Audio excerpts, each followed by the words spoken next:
Good evening, everybody.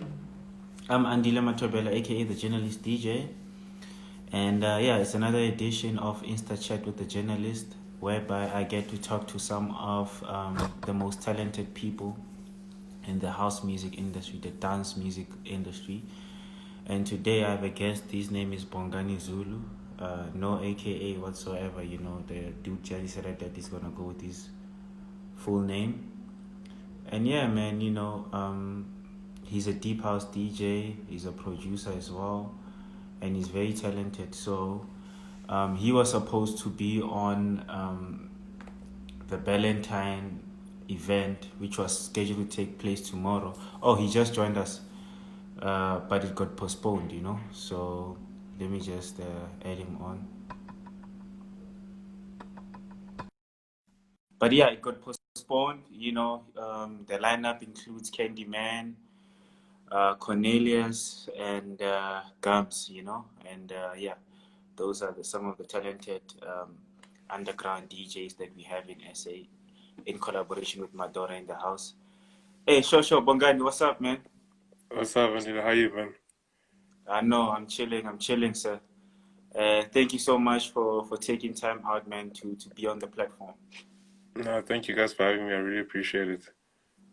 Yeah, man. So one thing that about you is that you chose to use your real name Bongani Zulu. No AKA, Yeah. no BGZ, no BZ, or. So I'm curious, bro. Like obviously Bongani Zulu is your real name. Why not use like an AKA?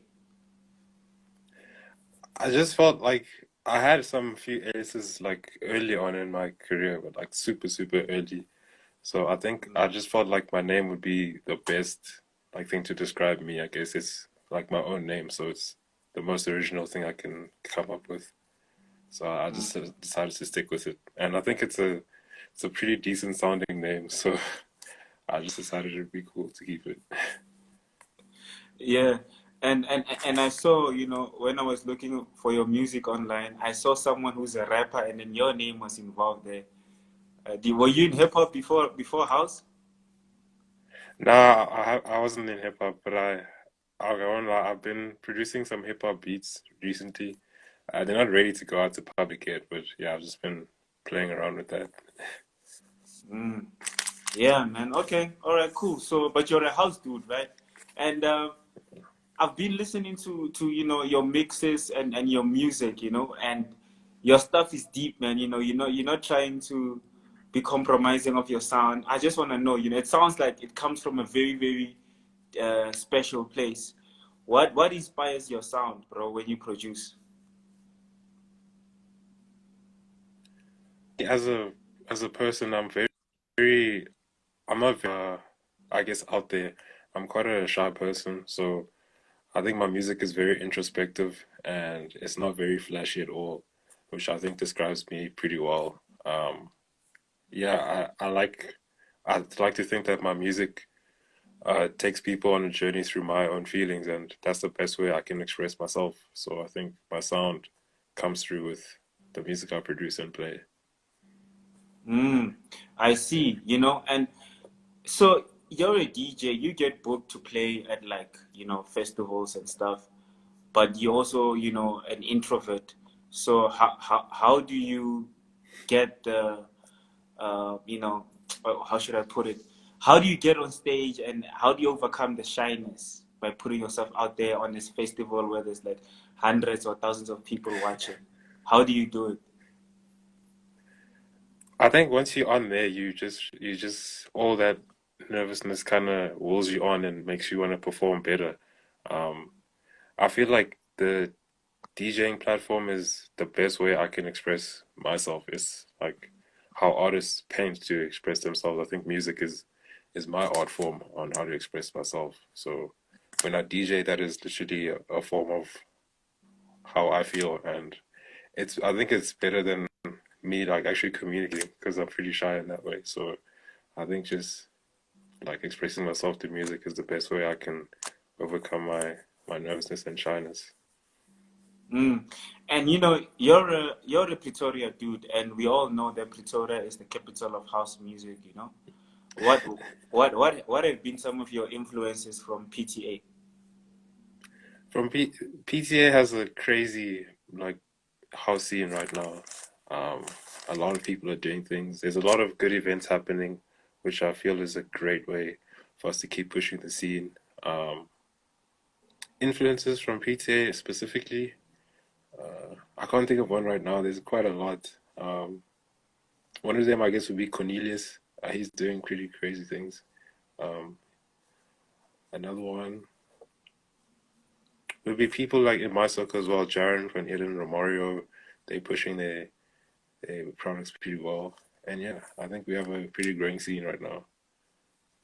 Look, man, I've noticed that, the more I thought I knew a lot of house music, right?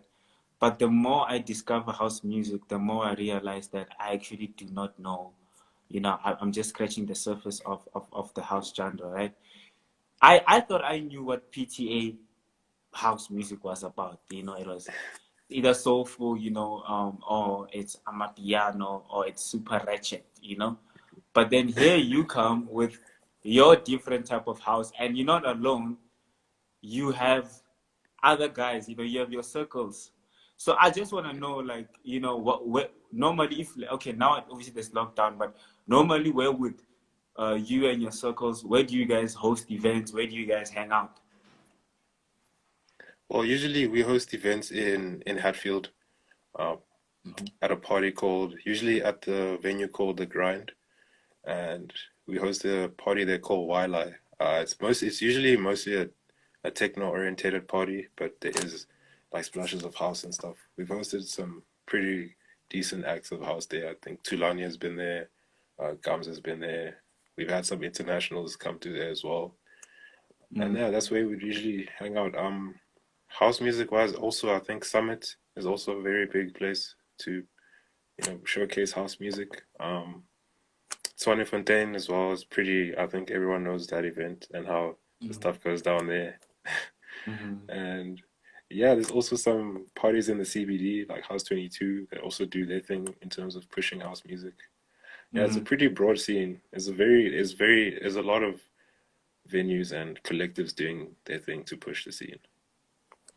So would you say that, like, the PTA house scene is united? Do other guys hit you up like, yo, come through to maybe House 22, or come through to my melody, whatever the case might be, or is it like everybody's doing their own thing in their own corner? How is it? How's the vibe like there as far as community is concerned?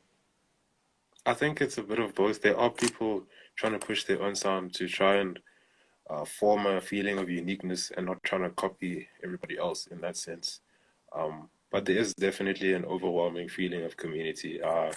Everybody can play at different parties, and everybody isn't shy to play at each other's parties.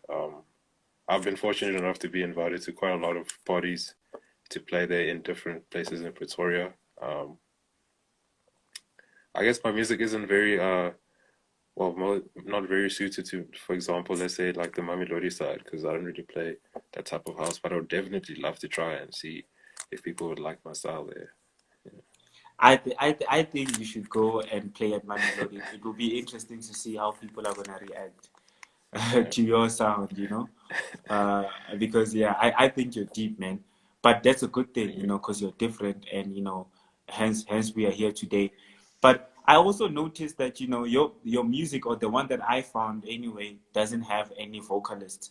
Is there a reason why you don't work with vocalists? Production wise, I haven't worked with vocalists because I feel like I haven't produced something that would allow a vocalist to be on there. Um, my music isn't necessarily. I don't really think of vocals. Like for example, the Foot Tracker and Room to Breathe. Actually, specifically, Room to Breathe was my own vocals on there, Mm. some of my own poetry. So I just haven't produced a track that would allow, I guess, a singing vocalist to be on. But I'm definitely gonna work on that. In terms of playing, I guess I don't know. I feel like vocals aren't. Not necessarily, let me not say not necessary, but I feel like my type of music doesn't necessarily need vocals to give the emotion that it. that it's intended to give. Mm. And for track, it's a very interesting song. You know, it has those background noises. It sounds like you were at a park or something. What was the inspiration behind this specific song? So the foot tracker, I was at an event called Park Acoustics that happens or used to happen every last Sunday at the foot tracker monument actually. And what happens is that they transport people from the bottom of the hill to the top and vice versa with buses. So I thought I just recorded, took out my phone, I recorded the like ambient sound in the bus, and I thought it would be a cool thing to use in a track, and I think it came out pretty well. Yeah. Mm. Yeah, no, it does, man. It's a very interesting sound, you know. So tomorrow you were supposed to be, or was it tomorrow the following week? You were supposed to be performing at the Valentine event. So yeah, you It know, was tomorrow. yeah. Unfortunately, it's not gonna happen. But I just want to know, like, you know, obviously it's postponed, but in terms of your set, what type of music were you planning on playing there, or what type of set were you planning on playing there? I was really trying to, well, I was planning on trying to not play music that I usually play because my sound is mostly techno dominated, and I think for Valentine's and my daughter's in the house, I would have to maybe tone it down a bit. So I would try to look for more melodic music, more emotive music, more vocals, uh, not like so stripped back. Mm. And yeah, and a bit of like African touch to it as well, because I mean that's what we're doing here. So basically, what you're saying is sometimes you're willing to dumb down your sound to please the market. Not necessarily dumb down. I think adapt my sound would be the better thing to say, because I feel like some artists can be, you know, like one directional in the music that they play, and I think it's not a good thing because there are sometimes situations where you would have to adapt and maybe not necessarily change what you play, but maybe adapt your sound to what's needed to be played. And I think I do that pretty well in general. Mm. Okay, no, cool, man. Sounds interesting. So, I'm hoping that you know these guys are gonna change their minds and bring back you know the sounds because you know I think that event is very dope. You know, but Mm. yeah, man. You know, looking at the space now, it's COVID-19. Not a lot of gigs are happening. Like for you as an artist moving forward, like what is your plan? I feel like COVID now has given me time to spend time in the studio and work on a lot of different music. To try and Hmm. polish the mistakes I've been making and improve on my skills a lot. Um, yeah, and work on like my brand, like itself, like the Bongani Zulu brand. Um, because just because there's no gigs, I guess it doesn't mean that we should stop trying to further ourselves and become better in that sense. Mm. And also, man, are you still a student? Are you still studying and DJing? Yeah, I'm still a student. I'm in my final year now of mechanical engineering at Tux, so I'm just trying to push through. How do you balance that, bro? Like, you know, music production, and obviously it's better now because there's COVID, but I can just imagine before the lockdown, on weekends you'll have to play and also you have to prepare for school. So how do you strike a balance? I think having both aspects in my life has helped me a lot because it's taught me how to manage my time very well. Um, because engineering is super demanding. You have to study basically every day, and I think having both has also helped me, you know, grounded, and it's given me platforms to really become myself on both sides. Like I can have a hobby on the one side as DJing or like a fledgling career and also focus and push myself and hustle on my engineering side. Mm. Yeah, man. Look, so after you graduate, what are you gonna do? Are you gonna pursue engineering or are you gonna pursue music or both? What's your plan? I plan to study post grad with my engineering, and then I think once I'm done with that, then I'll definitely pursue music as a full time career. Okay. No, cool, man. Look, good luck explaining that to your family. No, they actually very supportive with that. My mom is actually the one who's been really pushing me to do my music thing, like pretty hard. But she said I would have to finish school first, so I can't disagree with my mom. That's very interesting because a lot of parents, would say, "Hey, this music thing, rather, But she did say you must finish school first. But you're very lucky that she's supportive of your music career. That is a blessing. And yeah, man, look, I just wanted to catch up with you, bro. I believe in documenting the dance culture, and I think that you're one of those people that has a very bright future in the space. And yeah, man, thank you so much for making time. Yeah. Is there anything else that you'd like to say that I might have missed? I know I think we covered everything. I just want to say thank you to, the journalist DJ for having me on this interview. I really did enjoy it, and it was wonderful speaking to you. I just want to say thank you to Valentine's and Doris in the house for having me on the live sessions that will happen sometime. But yeah, it's a great honor to be involved with those two brands, very big brands in South African music as a whole. And yeah, thank you to my collective wildlife for considering me for being there and organizing the whole thing. So yeah, I think that's it. Well, man, look, at least on the bright side, you have more time to study now. And by the time when the lockdown is over, you would have had more time to catch up with the schoolwork and also have more time to do music. And, I think, and I always say that the community is going to is very lucky because creatives are making more dope content now during lockdown. So I know, later during the year or early next year, you'll be dropping fire music, more fire music. You'll be dropping more fire mixes. I checked you out on SoundCloud. People are really, really enjoying your mixes. How often do you update your SoundCloud page? It comes in droves, to be honest. Sometimes because of my school commitments, you don't like, for example, I won't post for maybe like a couple of months, and then sometimes it'll be like twice in a week. So I think during lockdown, I've kept it pretty consistent to at least one mix every 2 weeks or so. So Mm. there's a lot of content going up there. So please check it out if you can, All, guys. all right, cool, man. Thank you so much for your time once again.